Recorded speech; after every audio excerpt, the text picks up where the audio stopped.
اعوذ باللہ من الشیطان الرجیم، بسم اللہ الرحمن الرحیم۔ ناظرین و سامعین محترم، العلم وائس چینل پر آپ کو خوش آمدید کہتے ہیں۔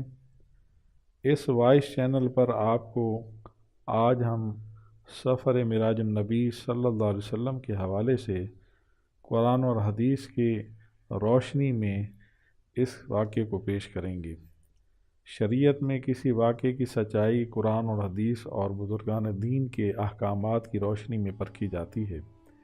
اس واقعے کے بارے میں بتا دیں کہ اس کا ذکر قرآن پاک میں کہاں آیا ہے۔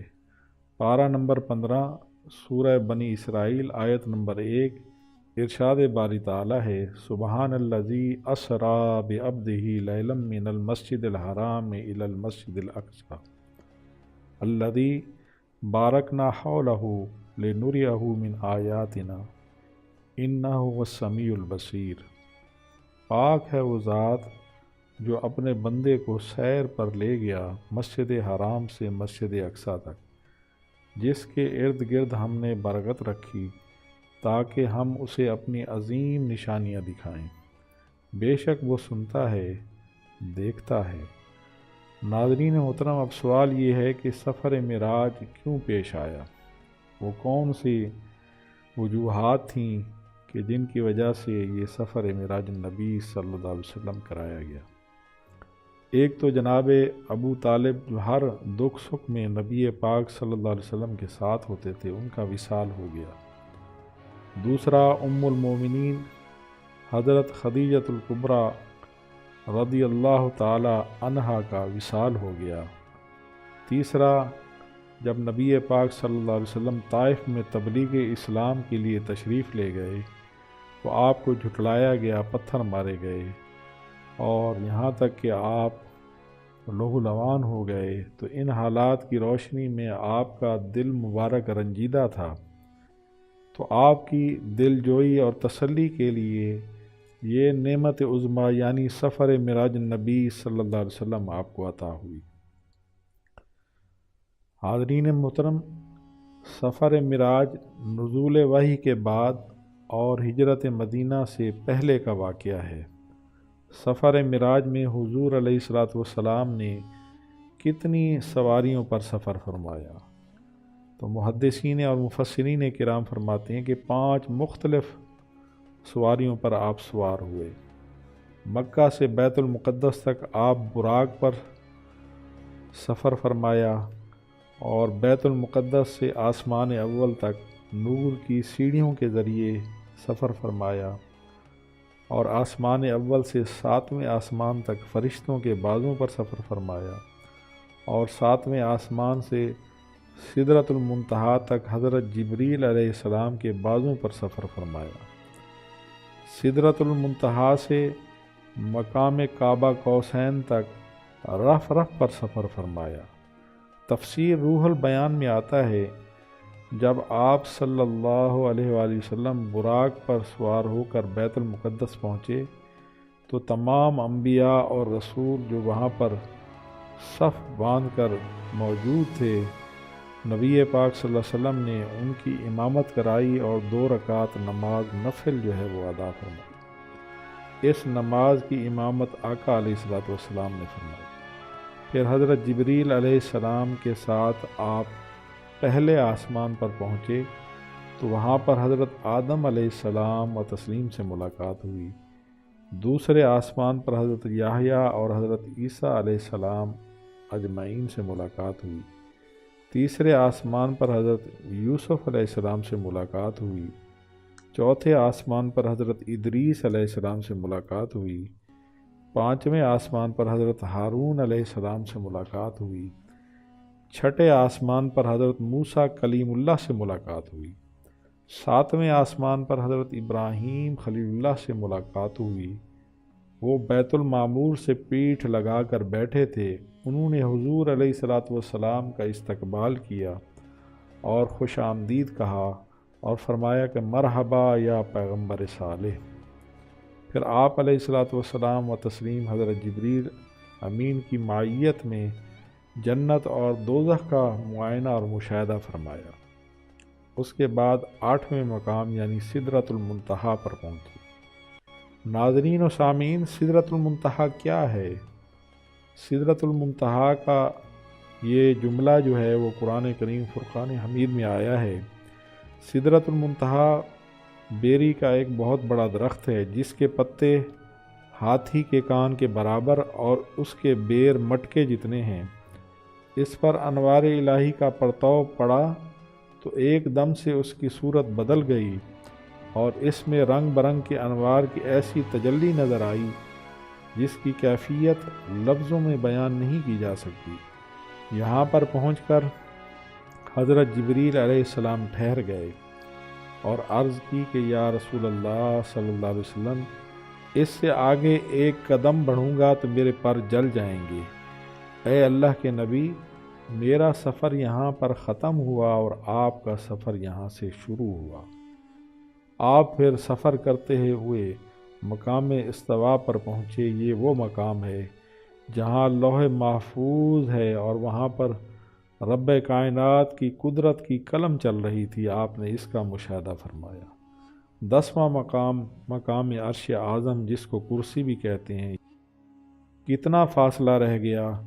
قرآن کریم میں آیا ہے فَكَانَ قَابَ قَوْسَيْنِ أَوْ أَدْنَىٰ، تو اس جلوے میں محب اور محبوب کے درمیان 2 ہاتھ کا فاصلہ رہا، بلکہ اس سے بھی کم ہو گیا۔ فَأَوْحَىٰ إِلَىٰ عَبْدِهِ مَا أَوْحَىٰ، رب کائنات نے وحی فرمائی اپنے بندے کو جو وحی فرمائی۔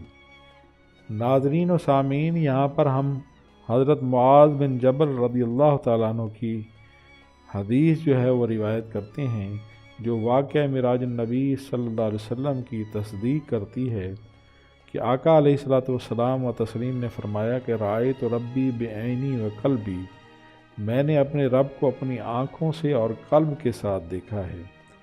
سلف صالحین اور امت مسلمہ کی غالب اکثریت کی رائے یہی ہے کہ یہ معجزاتی سفر جسم مبارک کے ساتھ حالت بیداری میں ہوا، اور جلیل القدر صحابہ کرام جن میں حضرت ابن عباس، حضرت عمر فاروق، حضرت جابر، حضرت انس، حضرت حذیفہ، حضرت عبداللہ بن مسعود، حضرت ضحاک، حضرت قتادہ، ان سب اصحاب کا یہی مسلک اور مذہب ہے کہ حضور علیہ الصلوۃ والسلام نے جسم مبارک کے ساتھ حالت بیداری میں جو ہے وہ اپنے رب کا دیدار فرمایا ہے۔ حضرت علامہ امام زرقانی رحمۃ اللہ علیہ نے 45 صحابیوں کے نام بنام گنوائے ہیں جنہوں نے حدیث معراج النبی صلی اللہ علیہ وسلم کو روایت فرمایا ہے، اور حضرت عبداللہ بن حارث نے روایت فرمایا ہے کہ حضرت عبداللہ بن عباس اور حضرت قاب رضی اللہ تعالیٰ عنہ ایک مجلس میں جمع تھے، تو حضرت عبداللہ بن عباس نے فرمایا کہ کوئی کچھ بھی کہے، لیکن ہم بنو ہاشم کے لوگ یہی کہتے ہیں کہ بلا شبہ ہمارے آقا علیہ الصلوۃ والسلام نے یقیناً اپنے رب کو معراج کی رات میں دیکھا ہے، اور فرمایا بے شک حضرت موسیٰ علیہ السلام نے رب تعالیٰ سے ملاقات کی اور رب تعالیٰ نے ان پر تجلی فرمائی، اور ہمارے نبی پاک صلی اللہ علیہ وسلم نے اپنے رب سے ملاقات بھی فرمائی ہے اور اپنے رب کی زیارت بھی فرمائی ہے۔ ابن اسحاق نقل فرماتے ہیں کہ جب مدینے کا حاکم مروان تھا تو اس نے ایک روز حضرت ابو ہریرہ رضی اللہ تعالیٰ عنہ سے سوال کیا کہ کیا محمد صلی اللہ علیہ وسلم نے اپنے رب کو دیکھا ہے؟ تو انہوں نے جواب دیا کہ ہاں، محمد صلی اللہ علیہ وسلم نے اپنے رب کو دیکھا ہے۔ اسی طرح حضرت امام احمد بن حنبل رحمۃ اللہ علیہ کے بارے میں آیا کہ ان سے پوچھا گیا کہ آپ کیا فرماتے ہیں سفر معراج کے بارے میں، تو آپ نے فرمایا کہ میں حضرت عبداللہ بن عباس رضی اللہ تعالیٰ عنہ کے مذہب کا قائل ہوں کہ حضور علیہ الصلوۃ والسلام و تسلیم نے اپنے رب کو دیکھا ہے، دیکھا ہے، دیکھا ہے، اور اتنی دیر تک اس جملے کی تکرار کرتے رہے جب تک ان کی سانس نہ ٹوٹ گئی۔ جسمانی معراج کی ایک دلیل یہ ہے کہ بیت الحرام سے بیت المقدس تک آقا علیہ الصلوۃ والسلام نے براق پر سفر فرمایا، لفظ براق برقن سے ماخوذ ہے جس کا معنی بجلی ہے، یعنی یہ سواری والا جانور براق ایسا تیز رفتار تھا جیسے بجلی کی رفتار ہوتی ہے، اور اس کی رفتار کا اندازہ اس بات سے لگا سکتے ہیں کہ جہاں اس کی نگاہ ہوتی ہے وہاں پر اس کا قدم پڑتا ہے۔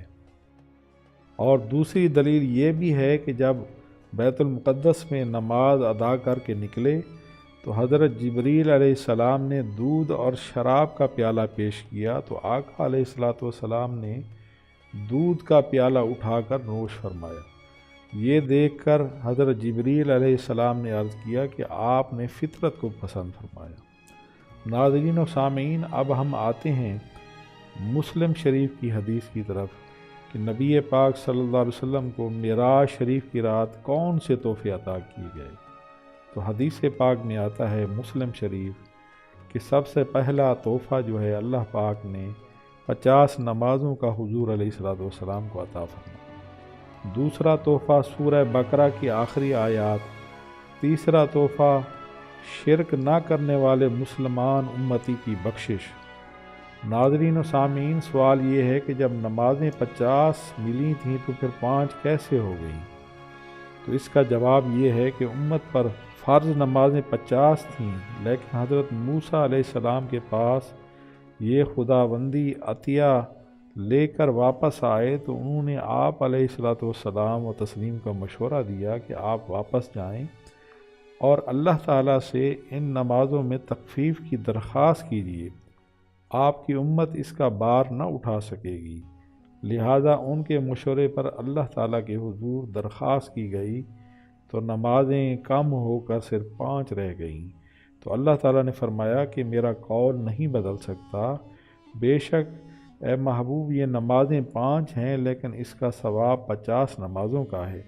تعداد کم ہو گئی ہے لیکن ثواب کم نہیں ہوگا، یعنی جو 5 نمازیں پڑھے گا اس کو 50 نمازوں کا ثواب ملے گا۔ آقا علیہ السلام و تسلیم اللہ پاک کا یہ تحفہ لے کر اور اللہ پاک کی نشانیوں کا مشاہدہ اور معائنہ فرما کر جب واپس بیت المقدس تشریف لائے اور براق پر سوار ہو کر مکہ کی طرف روانہ ہوئے تو راستے میں قریش کے تجارتی قافلے کو بھی دیکھا جو واپس آ رہا تھا۔ جب مسجد حرام آپ پہنچے تو رات کا کافی حصہ باقی تھا۔ ایک روایت پہ یہ بھی آتا ہے کہ آپ علیہ السلام و تسلیم جب سفر معراج پر روانہ ہوئے تو آپ حضرت ام ہانی رضی اللہ تعالی عنہا کے گھر تشریف فرما تھے اور آرام فرما رہے تھے، اور حضرت جبریل امین فرشتوں کے ساتھ حاضر ہوئے اور اللہ پاک کا پیغام پہنچایا۔ جب سفر معراج کا موعظہ ہوا تو آپ صلی اللہ علیہ وسلم حضرت ام ہانی کے گھر سے حضرت جبریل امین کے ساتھ اور دیگر فرشتوں کے ساتھ سفر معراج پر نکلے تو اس وقت آپ کا بستر مبارک گرم تھا۔ وضو فرمایا اور دروازے کی زنجیر کھولی اور حضرت جبریل فرشتوں کے ساتھ براق لے کر حاضر تھے۔ محدثین کرام فرماتے ہیں کہ آقا علیہ السلام و تسلیم جب بستر مبارک سے نکلے تو بستر گرم تھا۔ وضو فرمایا تو زمین پر آپ کے وضو کا پانی چل رہا تھا، یعنی آہستہ آہستہ پھیل رہا تھا۔ دروازہ کھول کر نکلے تو دروازے کی زنجیر ہل رہی تھی، اور جب آپ علیہ السلام و تسلیم سفر معراج مکمل کر کے واپس حضرت ام ہانی کے گھر تشریف لائے تو بستر مبارک ابھی تک گرم تھا، وضو کا پانی بھی ابھی تک آہستہ آہستہ چل رہا تھا، پھیل رہا تھا، اور یہاں تک کہ دروازے کی زنجیر بھی ابھی تک ہل رہی تھی کہ آپ کا سفر معراج مکمل ہو گیا۔ اب سوال یہ ہے کہ اتنے کم وقت میں یہ سب کیسے ممکن ہوا؟ تو اس کا جواب یہ ہے کہ ان اللہ علی کل شیء قدیر، کہ اللہ پاک ہر چیز پر قادر ہے۔ اللہ پاک کے حکم سے کائنات کا وقت رک گیا، ٹھہر گیا، آن کی آن میں سارے مراحل طے ہو گئے۔ اسی لیے اس سفر معراج کو